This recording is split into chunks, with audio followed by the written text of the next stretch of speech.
యెహోవా ఈరే నన్ను చూసేవాడా, నీవుండుటయే చాలు. యెహోవా రఫా స్వస్థ ప్రదాత, నీ గాయమే బాగు చేయు. యెహోవా షమ్మా తోడుండువాడా, నా అక్కరలను తీర్చు. కృపగల దేవా, పరిశుద్ధుడు అయిన తండ్రి, మీ మహాపరిశుద్ధ నామమును బట్టి మీకు వేలాది వందనములు స్తోత్రం చెల్లించుకుంటున్నావు నాయన. మా దేవా, నీ దాసుడినైన నన్ను మీ సులువు చాటున దాచి తండ్రి, ఇప్పుడు మీరు నాతో మాట్లాడించి మీరు మహిమ పొందండి తండ్రి. క్రీస్తు భూలోకానికి రావడానికి ప్రధాన కారణం ఏంటి అనే విషయం ఈ స్థలంలో ప్రకటిస్తూ ఉంటుండగా మీరే తోడయుండి ప్రభువా, నా చేత మీరు మాట్లాడించి మీరే మహిమ పొందండి. యేసు ప్రశస్త నామమున అడుగుతున్నాం తండ్రి, ఆమేన్. ప్రియులారా, ఈనాడు సర్వప్రపంచం యేసుక్రీస్తు జన్మదినాన్ని గురించి ఆనందిస్తూ ఉన్నారు. ఈ సందర్భంలో యెహోవా ఈరే ప్రార్థనా మందిరం సింగరాయకొండ నుండి వెలువడుతున్నటువంటి వర్తమానం టైటిల్ ఏంటంటే, పాపులను రక్షించుటకు క్రీస్తు యేసు లోకములోనికి వచ్చెను అనేటువంటి అంశం. క్రీస్తు యేసు ఈ లోకమునకు పరలోకం విడిచి ఈ లోకానికి రావడానికి గల కారణం ఏమిటి అనేటటువంటి విషయం మనం ఆలోచించినట్లయితే, ఇక్కడ 1 తిమోతి పత్రిక 1వ అధ్యాయం 15వ వచనములో పాపులను రక్షించుటకు క్రీస్తు యేసు లోకమునకు వచ్చెను అనే మాట మనం చూస్తాం బైబిల్ గ్రంథములో. అంతేకాకుండా అదే 1 తిమోతి 4:9లో ఇలాగూ రాయబడి ఉంది, ఈ వాక్యము నమ్మదగినదియు పూర్ణాంగీకారమునకు యోగ్యమైనదియునై ఉన్నది. దేవునికి స్తోత్రం. ఏ వాక్యము? క్రీస్తు యేసు పాపులను రక్షించుటకు క్రీస్తు యేసు లోకమునకు వచ్చెను అనే మాటము నమ్మదగినది అనేటటువంటి విషయాన్ని సత్యవేద గ్రంథమే స్థిరపరుస్తూ ఉన్నది. ప్రియులారా, మరి పరలోకం విడిచి భూలోకానికి వచ్చినటువంటి యేసు ప్రభు ఆయన ఎందు నిమిత్తం వచ్చాడు అని అంటే పాపులను రక్షించుటకు అనే విషయం మనం గమనిస్తున్నాం. ఈ వాక్యం యొక్క నెరవేర్పు మనం చూద్దాం. లూకా సువార్త 19వ అధ్యాయము 1 నుండి 10 వచనాలు. లూకా సువార్త 19వ అధ్యాయము 1 నుండి 19 వచనాలు మనం చూసినప్పుడు ఇక్కడ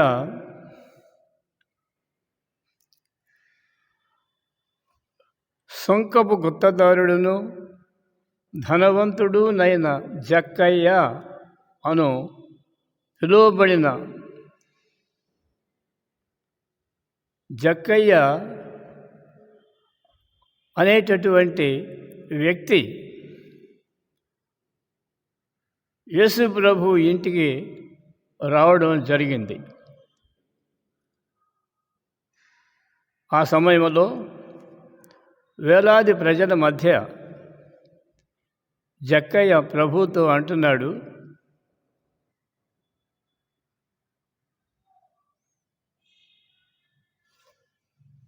ఆయన అంటున్నాడు, ఇదిగో ప్రభువా, నా ఆస్తిలో సగము బీదలకు ఇచ్చుచున్నాను. నేనెవని వద్దనైనను అన్యాయముగా దేనినైనను తీసుకొనిన ఎడల అతనికి 4 అంతలు చెల్లింతును. ఇలా చూడండి, ఈ జక్కయ్య గురించి మీరు ముందుగానే విని ఉంటారని నేను నమ్ముతున్నాను. జక్కయ్య పొట్టివాడని, యేసు ప్రభువుని చూడాలని ఆశించాడని, సమూహం ఎక్కువగా ఉన్నందువలన ఆయన చూడలేక ఆ మార్గం ప్రక్కనే ఉన్నటువంటి మేడి చెట్టును ఒక దాన్ని ఎక్కి యేసు ప్రభు కొరకు ఆయన చూస్తున్నట్లుగా లేఖనం మనకు తెలియజేస్తుంది. అలాంటి సందర్భంలో ఆ చెట్టు దగ్గరకు యేసు ప్రభువే వచ్చి, జక్కయ్య నీవు త్వరగా దిగు, నేడు నేను నీ ఇంట ఉండవలసి ఉన్నది అని చెప్పినప్పుడు జక్కయ్య మహా సంతోషంతో దిగివచ్చి ప్రభువును తన ఇంట్లో చేర్చుకున్నట్లుగా మనం చూస్తున్నాం. అప్పుడు పాపముతో నింపబడినటువంటి, అక్రమముతో నింపబడినటువంటి జక్కయ్య తన హృదయం తనతో మాట్లాడినప్పుడు తనలో ఉన్నటువంటి పాపం వెలుపలికి వచ్చింది. అందుకనే వేలాది మంది ప్రజల మధ్యలో ప్రభువుతో అంటున్నాడు, ప్రభువా, ఇదిగో నా ఆస్తిలో సగము బీదలకు ఇచ్చుచున్నాను. నేను ఎవని వద్దనైనను అన్యాయముగా దేనినైనను తీసుకొనిన ఎడల అతనికి 4 అంతలు మరలా చెల్లింతును అంటున్నాడు. ప్రియులారా, ఎంత తేట అయినటువంటి ఒప్పుదల! ఆయన ఎవరు కూడాను నీవు అక్రమస్తుడువు, ఇదిగో నీవు అన్యాయం చేస్తున్నావు, నీ అన్యాయాన్ని ఒప్పుకోమని చెప్పి ఎవరు ఆయనతో చెప్పలా. తదుకు యేసు ప్రభు కూడా చెప్పలా. కానీ నిత్యజీవాధిపతి అయినటువంటి, పరిశుద్ధుడైనటువంటి, నేనే లోకమునకు వెలుగును అని చెప్పిన క్రీస్తు ప్రభు ఆ స్థలములో అడుగుపెట్టిన తరువాత ఆ వెలుగు జక్కయ్య హృదయాన్ని వెలిగించింది. తన హృదయంలో ఉన్నటువంటి పాపాన్ని ఒప్పుకోవడం జరిగింది. అంటున్నాడు, నేను ఎవని వద్దనైనను ఏదైనాను అన్యాయముగా తీసుకున్నట్లయితే నా ఆస్తిలో సగము బీదలకు ఇస్తాను. ఎవరి వద్దనైనను అన్యాయముగా వసూలు చేసినటువంటి ధనము నా దగ్గర ఉన్నట్లుగా మరి నాకు జ్ఞాపకం వచ్చినట్టయితే అవన్నీ కూడా తిరిగి 4 అంతలు ఇస్తాను అని చెప్పి ఒప్పుకున్నాడు. ప్రియులారా, ఇలాంటి ఒప్పుకోలు మన జీవితంలో కూడా ఉన్నట్లయితే అప్పుడు ప్రభు అంటున్నాడు, ఇదిగో ఇతడును అబ్రహాము కుమారుడే. Praise lord. ఇతడును అబ్రహాము కుమారుడే. ఎప్పుడు? తన పాపమును ఒప్పుకొని విడిచిపెట్టిన తరువాత.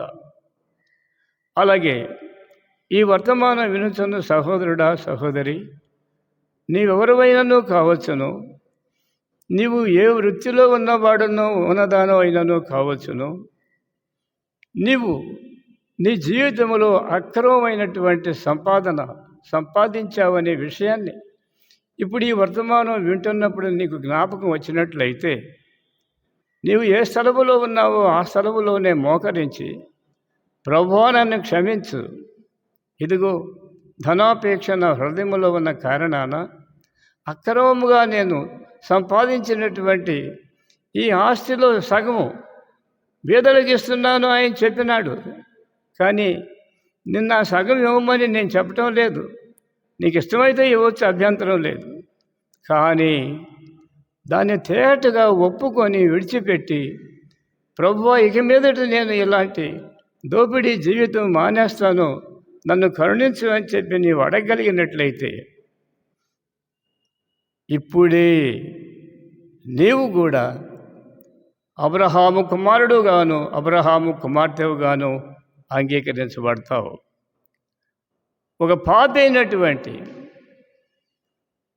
సుంకరి అయినటువంటి, ట్యాక్స్ కలెక్టర్ అయినటువంటి వాణ్ణి రక్షించినటువంటి యేసు ప్రభు నిన్ను కూడా రక్షించగలడనే విషయం నంబర్ 1 పాయింట్గా నేను మీతో ఈ స్థలంలో ఉండి మాట్లాడుతున్నాను.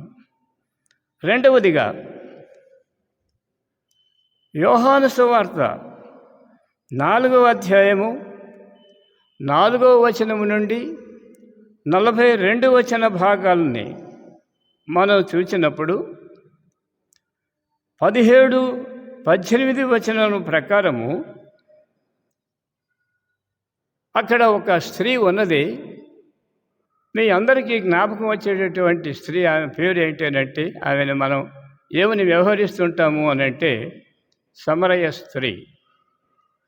సమరయ స్త్రీ అనుట తోడనే వెంటనే ఆమె విషయమై మనకు జ్ఞాపకం వచ్చేటువంటి ముఖ్యాంశం ఏంటనంటే, ఆమె 5 భర్తలతో జీవించేటటువంటిది అనే విషయం. అయితే యేసు ప్రభు ఆమెతో మాట్లాడుతూ ఆమె అడిగింది ఆయన్ని, అయ్యా నీవిచ్చే జీవజలం నాకు కూడా ఇవ్వమన్నప్పుడు ఆయన అన్నాడు, నీవు వెళ్ళి నీ భర్తను పిలుచుకొనిరా, మీ ఇద్దరికీ నేను ఆ జీవజలం ఇస్తానని ఆయన చెప్పినప్పుడు ఆమె అంటుంది, నాకు పెనిమిటి లేడు అన్నది. వెంటనే ప్రభు అన్నాడు, నాకు పెనిమిటి లేడు అని నీవు చెప్పిన మాట యథార్థమే, సత్యమే చెప్పావు. కానీ నీకు 5 పెనిమిట్లు ఉన్నారు. ఇప్పుడున్నవాడు నీవాడు కాడు, వీడు 6వ వాడు. ప్రియులారా, 5 పెనిమిట్లు ఉన్నాడు అని చెప్పాడు ఆయన. ఇప్పుడున్నవాడు నీవాడు కాడు అని చెప్పాడు. మొత్తం ఎంతమంది అయ్యారు? 6 అయ్యారు.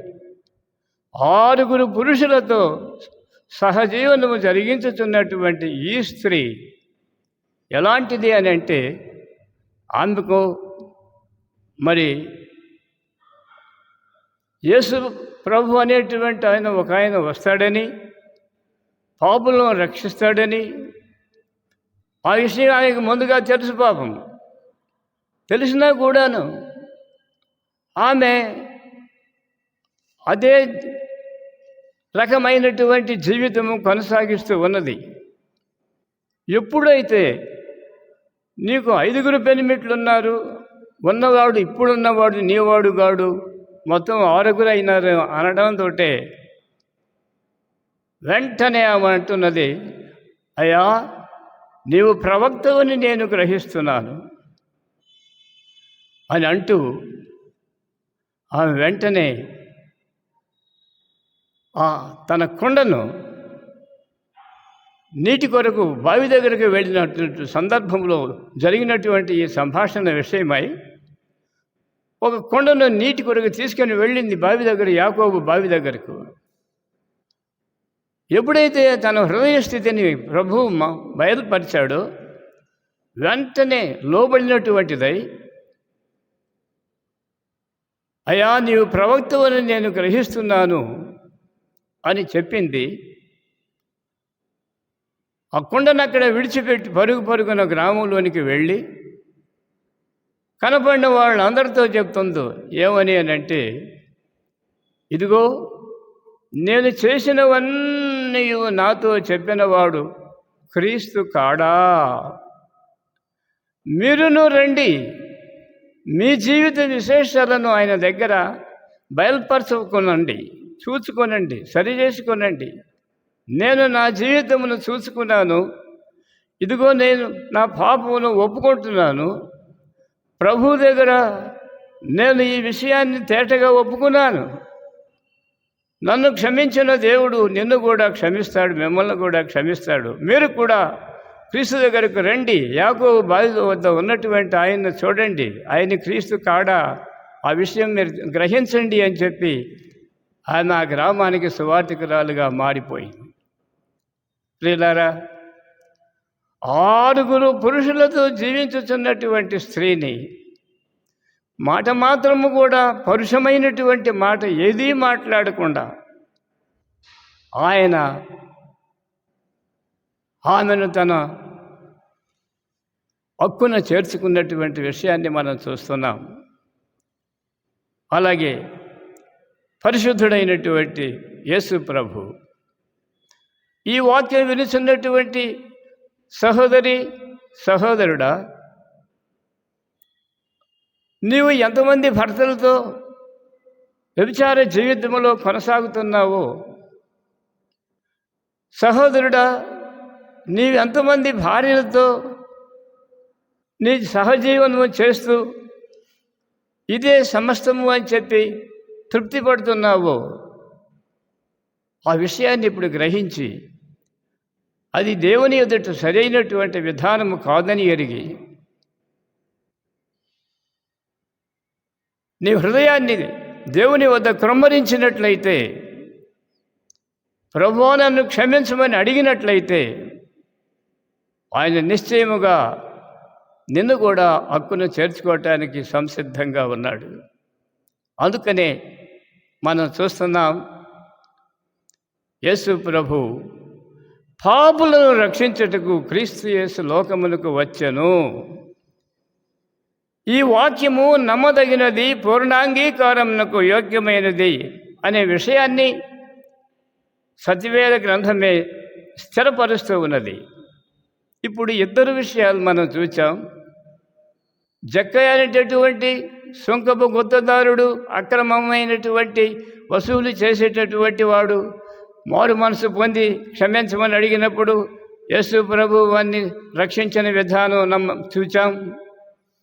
రెండవదిగా 6 పురుషులతో సహజీవనం చేస్తున్నటువంటి ఈ సమరయ స్త్రీ, ఆ విషయం మనం ఇప్పుడు చూచాం. ప్రభు ఆమెను ఏమాత్రం వేసడించుకొనకుండా ఆమె హృదయాన్ని ఒక మాటతో మార్చివేసి భయంకరమైనటువంటి వ్యభిచార జీవితంలో కొనసాగుతున్నటువంటి ఆమెను ఆ గ్రామానికే మొదటి సువార్తికురాలుగా చేశాడు. అంతేకాదు, ఆనాటి నుండి ఈనాటి వరకు, ఈ క్షణం వరకు కూడా ప్రపంచానికి అందరికీ ఆమె సువార్తికురాలుగా మారిపోయింది. హల్లెలూయా.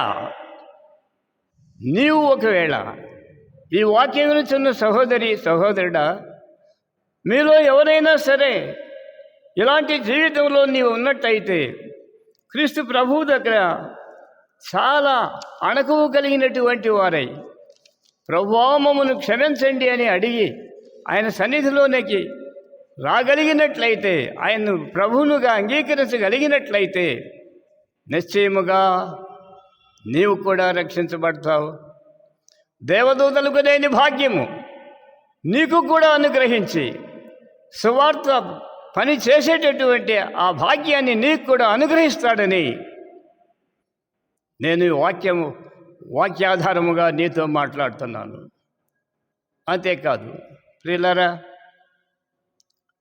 ఇంకొక విషయం కూడా చూద్దాం. సౌలు అనేటటువంటి ఆయన ప్రారంభ జీవితము చూచినప్పుడు 1 తిమోతి పత్రిక 1వ అధ్యాయం 12-13 వచనాలు మనం చూచినప్పుడు ఆయన యొక్క జీవిత సాక్ష్యముల గురించి ఆయనే క్లుప్తంగా మాట్లాడాడు. ఏమంటున్నాడు ఆయన? పూర్వము దూషకుడను, హింసకుడను, హానికరుడునైన నన్ను తన పరిచర్యకు నియమించి నమ్మకమైన వానిగా ఎంచినందుకు నన్ను బలపరిచిన మన ప్రభు అయిన క్రీస్తు యేసుకు కృతజ్ఞుడనై ఉన్నాను. హల్లెలూయా. ఆయన సౌలుగా ఉన్నప్పుడు ఆయన యొక్క జీవితము ఎలాగున్నది? దూషకుడు, దూషించేవాడు, హింసించేవాడు, హాని చేసేటటువంటి వాడు, ఇలాంటి ప్రధాన లక్షణములు కలిగినటువంటి సౌలు అనేటటువంటి ఆయనను యేసు ప్రభు పట్టపగలు 12 గంటల వేళ గుర్రం మీద క్రైస్తవులను హింసించడానికి ఆయన ప్రయాణం చేస్తున్నప్పుడు మహా గొప్ప తేజస్వైన కన్నులు మిరుమిట్లు కలిగేటటువంటి ఆ వెలుగుతో ఆయన్ని యేసు ప్రభు సంధించాడు. ఆ వెలుగును చూడలేక గుర్రంపై నుండి క్రింద పడ్డాడు. అంతేకాదు, సౌలా సౌలా నన్నేలా హింసించుచున్నావు అని తనతో పలుకుతున్నటువంటి స్వరాన్ని ఆయన విన్నాడు. ప్రభువా నీవెవడు అని అడుగుట తోడనే ఆయన చెప్పిన మాట ఏంటనంటే, నీవు హింసించుచున్న నజరేయుడైన యేసును. హల్లెలూయా. ఎవరిని హింసిస్తున్నాడు ఆయన? సౌలు ఎవరిని హింసిస్తున్నాడు? నజరేయుడైన యేసుని హింసిస్తున్నాడు. ఆయనతో చెప్పబడింది. అవును, యేసుని అసలు ఎరుగనాయన ఎరగడు, అప్పుడే వింటున్నాడు. అయినప్పటికీ యేసునందు విశ్వాసం ఉంచినటువంటి విశ్వాసులను, భక్తులను హత్యలు చేసి భయంకరముగా హింసించి మరణానికి అప్పగించినటువంటి ఈ వ్యక్తిని దేవుడు తన వెలుగు ద్వారా సంధించి, ఇదిగో మునికోలలకు ఎదురుతనుట నీకు తగునా అని ఆయనతో మాట్లాడిన దేవుడు ఆ దర్శనం చూడడంతో ఆయన సంపూర్ణముగా తన జీవితాన్ని మార్చుకొని ఈ మాట తన స్వయం సాక్ష్యం ఈ స్థలంలో పొందుపరిచాడు. ఏమంటున్నాడు ఆయన? పూర్వము దూషకుడును హింసకుడును హానికరుడునైన నన్ను తన పరిచర్యకు నియమించి నమ్మకమైన వానిగా ఎంచినందుకు నన్ను బలపరిచిన మన ప్రభు అయిన క్రీస్తు యేసుకు కృతజ్ఞుడనై ఉన్నాను. అవిశ్వాసము వలన చేసి తిని కనుక కనికరింపబడి తిని. అదే అధ్యాయంలో 14 వచనం అంటుంది, మరియు మన ప్రభువు యొక్క కృపయు క్రీస్తు యేసునందున్న విశ్వాసమును ప్రేమయు అత్యధికముగా విస్తరించును. దేవునికి స్తోత్రం. పాపి అని త్రోసివేయక నా వద్దకు వచ్చువాన్ని నేను ఎంత మాత్రమును త్రోసివేయను అని ఆయన ఇచ్చిన వాగ్దానం ప్రకారం ఇప్పుడు 3వ వ్యక్తిని కూడా మనం చూస్తున్నాం. మొదటగా జక్కయ్యను చూచాం, రెండవదిగా సమరయ స్త్రీని చూచాం, మూడవదిగా సౌలుగా ఉన్నటువంటి ఆయనతో మాట్లాడి ప్రభు సౌలును పౌలుగా మార్చినటువంటి దేవుడు, తన సేవకునిగా అభిషేకించినటువంటి దేవుడు యేసు ప్రభు ఎందుకు వచ్చాడు అని అంటే, ఇలాంటి భయంకరమైనటువంటి వ్యక్తులను మార్చడానికి పరలోకం విడిచి భూలోకానికి వచ్చాడు. అంతేకాదు, చివరిగా నా సాక్ష్యం చెప్తున్నాను. ప్రియులారా, నేను ఒకప్పుడు సినిమాలు చూసేటటువంటి అలవాటు కలిగి ఉన్నాను. ఒక పిక్చర్ 4 సార్లు చూశాను. అందులో ప్రహ్లాదుడు అనేటటువంటి చిన్న బాలుడిని ఆయన తండ్రి ఏనుగులతో తొక్కించడానికి మొదటి ఏనుగును తెచ్చి ఆ చిన్న పిల్లవాడిని తొక్కించడానికి ప్రయత్నించాడు. అప్పుడు ఆ మొదటి ఏనుగు ఈ ప్రహ్లాదుని గుండెల మీద కాలు పెట్టడానికి వచ్చి కాలు ఎత్తి ఆ గుండెల మీద పెట్టాలి అని అనుకునే తరుణంలో విష్ణువు ఆ ఏనుగుకు కనపడ్డాడు. వెంటనే ఏనుగు ఆ కాలు ప్రక్కకు తీసి గీంకుమని గీకరిస్తూ పరిగెత్తి వెళ్ళిపోయింది. అప్పుడు ప్రహ్లాదుడు రక్షించబడ్డాడు. తరువాత కొండ మీద నుండి ఆ బాలుడిని విసిరివేయడం జరిగింది. ఆ సందర్భంలో క్రిందకొచ్చినటువంటి ఆ బాలుడిని శ్రీ విష్ణువు తన చేతుల్లో పట్టుకొని సంరక్షించడం జరిగింది. ఈ 2 సంఘటనలు నేను చూసిన తర్వాత నేను అనుకున్నాను, యేసు ప్రభువే దేవుడు కాడు. విశ్వాసం ఉంచగలిగితే ఎవరైనా దేవుడే అనేటటువంటి నిశ్చయతకు నేను వచ్చాను. నేను క్రైస్తవుడిని అయినప్పటికీ కూడా నా క్రీస్తునందు ఉన్న విశ్వాసం సడలిపోయింది. నేను శ్రీ విష్ణువును అలాగే అడిగిన వారి వల్ల అడగకముందే ఇచ్చేటటువంటి శివుణ్ణి ఆరాధించవచ్చు కదా అనేటటువంటి హృదయం కలిగి ఉన్నాను. అయితే దేవునికి స్తోత్రం, నేను ఎవరికి నమస్కారం చేయలేదు, పూజ పునస్కారాలు చేయలేదు. కానీ నాలోనికి ఒక ఆలోచన వచ్చింది. మళ్ళీ నీ కొరకు శిలువ మీద బలి అయి రక్తము కార్చి నీ కొరకు మరణించినటువంటి వారు వీరిలో ఎవరైనా ఉన్నారా అనే ప్రశ్న నా హృదయంలో జనించింది. దానికి ఆన్సర్ దొరకలేదు. దానికి ఆన్సర్ ఎక్కడున్నది అనంటే, పరలోకమును విడిచి భూలోకానికి వచ్చినటువంటి పాపులను వెదకి రక్షించుటకు వచ్చాను అని చెప్పినటువంటి యేసు ప్రభువే నాకు ఆధారమయ్యాడు.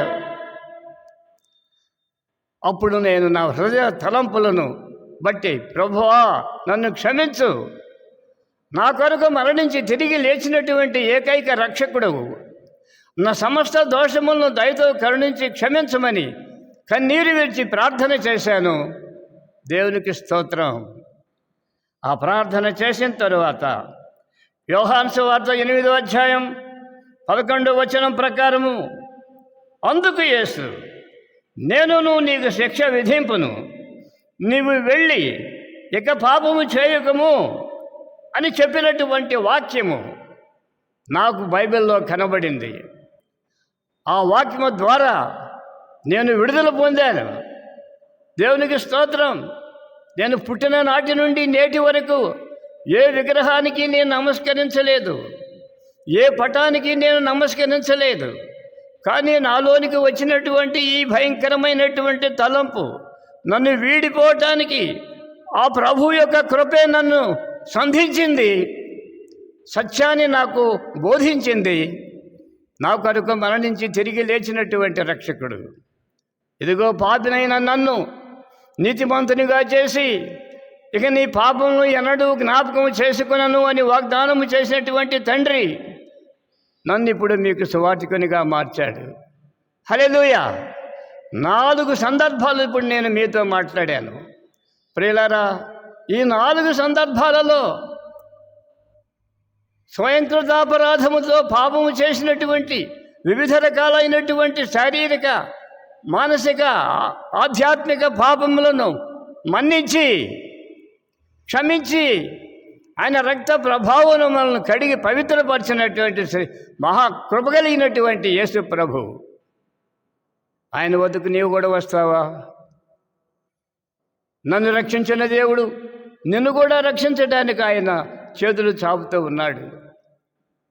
సహోదరుడా, ప్రియుడా, ఉన్నపాటున నీ హృదయాన్ని నీవు సరిచేసుకుని ప్రభువా నన్ను క్షమించమని ఉన్నపాటున ఉన్న స్థలములోనే మోకరించి ప్రభువా నన్ను క్షమించమని నీవు అడగగలిగినట్లయితే, నువ్వు పురుషుడైనా స్త్రీవైనా, ఏ వయసుకు చెందినవాడవైనా, అధికారివో అనధికారివో భిక్షగాడివో ఎవడో కానీ ప్రభువా నన్ను క్షమించమని క్షమాపణ అడిగినట్లయితే నేడే రక్షణ దినము. ఆ రక్షణను అందుకొని నిత్య నరకాన్ని తప్పించుకునవలసిందిగా క్రీస్తు యేసు పరిశుద్ధ నామమున నిన్ను ఆహ్వానిస్తున్నాను. దేవుడి పరిశుద్ధ వర్తమానమును దీవించునుగాక. ప్రార్థన చేసుకున్న కృపగలిగిన తండ్రి, మీరు చిన్న వర్తమానమును మీరు ఆశీర్వదించండి. స్తుతి, ఘనత, మహిమ, ప్రభావం మీరు పొందండి. శోధక నుండి విడిపించి ఎంతమంది వర్తమానం వింటున్నారో వారందరూ ప్రభు మారు మనసు పొందటకు సహాయం చేసి నరకం తప్పించుకునేలాగా కృప అనుగ్రహించి మహిమ పొందమని, పాపులను రక్షించటకు భూలోకమునకు వచ్చినటువంటి మీరు నా తండ్రి నీ సన్నిధిలో పశ్చాత్తాపడినటువంటి ప్రతి ఒక్కరిని రక్షించి మహిమతో మీకు మహిమ తెచ్చుకొనమని యేసు మహా ప్రశస్త నామమున అడిగి వేడుకొని మనవి చేస్తున్నాను తండ్రి. ఆమెన్. Praise the lord.